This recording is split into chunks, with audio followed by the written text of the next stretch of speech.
지난해 우리나라의 무역 수지는 100억 달러 적자로 2년 연속 마이너스를 기록했습니다. 다만 최악의 성적표를 받았던 재작년보다는 적자 규모가 줄었고 수출도 지난해 하반기부터는 회복세를 보였는데요. 새해 수출 전망은 어떤지 자세한 내용 취재기자 연결해 알아보겠습니다. 황보혜경 기자. 네, 경제부입니다. 네, 지난해 수출입 성적표가 공개됐는데 지난 한 해 어땠습니까? 산업통상자원부가 지난해 12월과 연간 수출입 동향을 발표했습니다.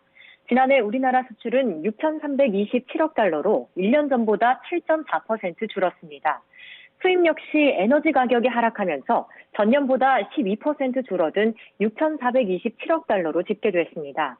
이에 따라 지난해 무역 수지는 99억 7천만 달러 적자를 기록했습니다.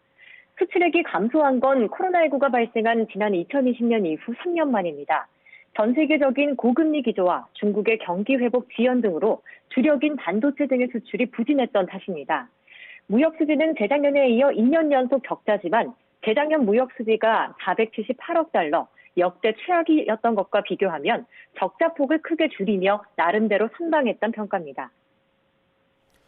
네, 그래도 수출 부진이 상당 기간 지속했는데 개선 흐름을 보인 건 어느 시점부터입니까? 지난해 적자 규모를 줄일 수 있었던 건 하반기 들어 수출이 회복한 데 따른 결과입니다. 그동안 수출은 지난해 9월까지 12개월 연속 감소했었는데요. 지난해 10월 반등에 성공한 뒤 석 달 연속 전년 대비 증가세입니다. 특히 지난달 수출액은 576억 6천만 달러로 1년 전보다 5.1% 늘며 재작년 7월 이후 17개월 만에 최대 실적입니다. 네, 그 배경엔 주력 수출 품목인 반도체나 자동차가 있었는데 지난해 수출 실적 어땠습니까?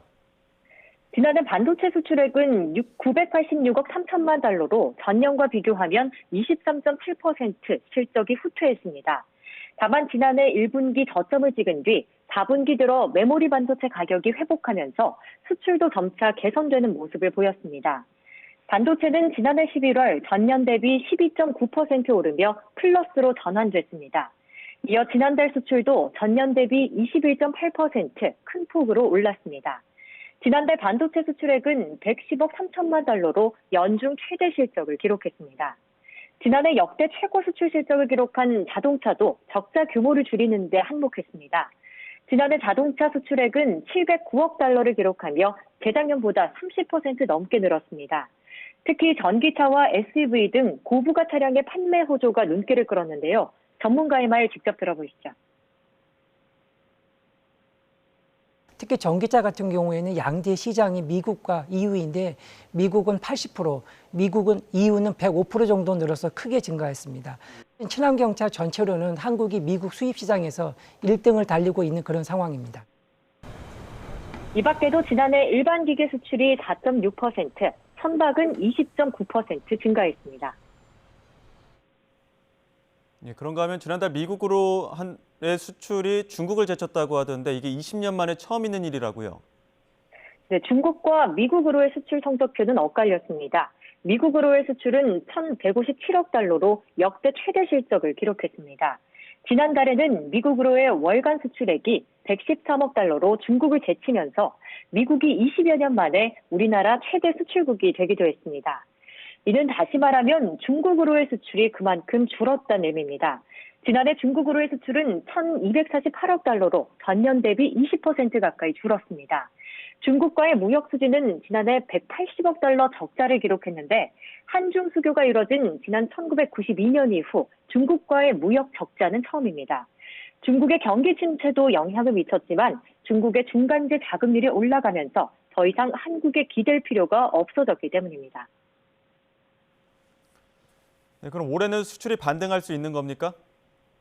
올해는 PC와 모바일, 서버 등 IT 경기가 회복되면서 우리나라 수출이 반등에 성공할 것이란 기대감이 나옵니다. 지난해엔 자동차가 수출 버팀목이었지만 올해는 반도체 단가가 오르고 수출 물량도 꾸준히 오르면서 이 수출을 견인할 것이란 전망인데요. 직접 목소리를 들어보시겠습니다. 반도체 전환, 흔히 말하는 AI 전환이라는 것이 몇 년은 걸릴 것이기 때문에 한 2030년까지는 지속적인 호황이 있지 않을까라고 많이들 예측하고 있는 상황입니다. 다만 미국과 유럽의 보호무역주의 기조가 확산하고 또 중국이 핵심 광물 수출 통제에 나서는 등 대외 여건은 여전히 불확실합니다. 또 오는 11월 미국 대선 결과에 따라 친환경 차량 선호도가 둔화되는 등 악재 가능성도 있습니다. 산업통상자원부는 새해에도 수출이 상승 곡선을 그릴 수 있도록 대외 위험 요인을 철저히 관리해 나가겠다고 밝혔습니다. 지금까지 경제부에서 전해드렸습니다.